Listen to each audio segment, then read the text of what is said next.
Gangsta Granny by David Walliams. Chapter 9. The Black Cat.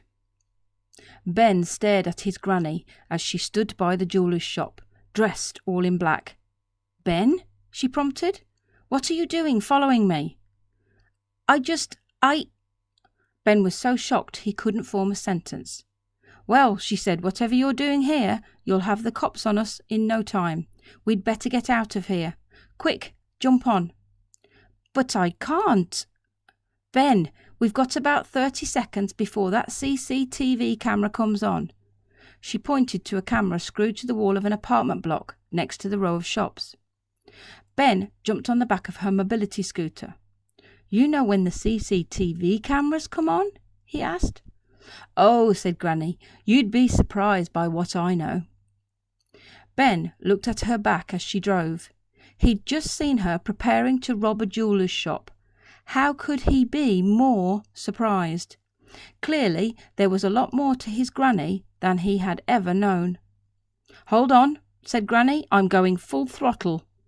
She violently twisted the handle of the scooter to absolutely no effect that Ben could feel. They hummed off in the dark, going about 3 miles per hour with the increased weight.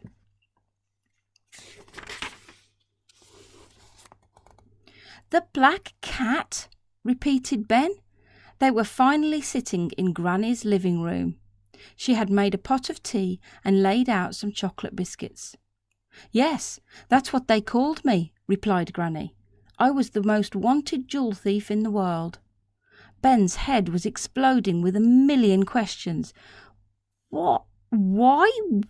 Where? Who? What? When?"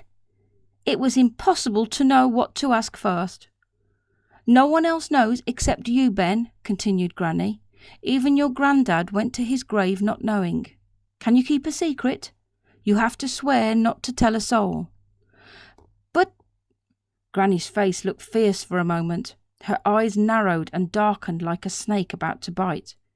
"You have to swear," the old lady said with an intensity Ben had never witnessed before.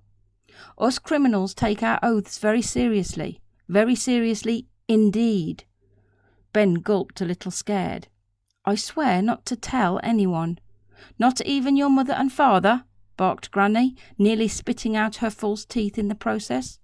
"I said I swear not to tell anyone," barked back Ben. Ben had been learning about Venn diagrams in school recently. As he had sworn not to tell anyone, and let's say that anyone is set A, then Mum and Dad are obviously included in set A and are of course a subset of it, so there was really no need for Granny to ask Ben to swear a second time. Take a look at this handy diagram. Set A, anyone. Set B, Mum and Dad.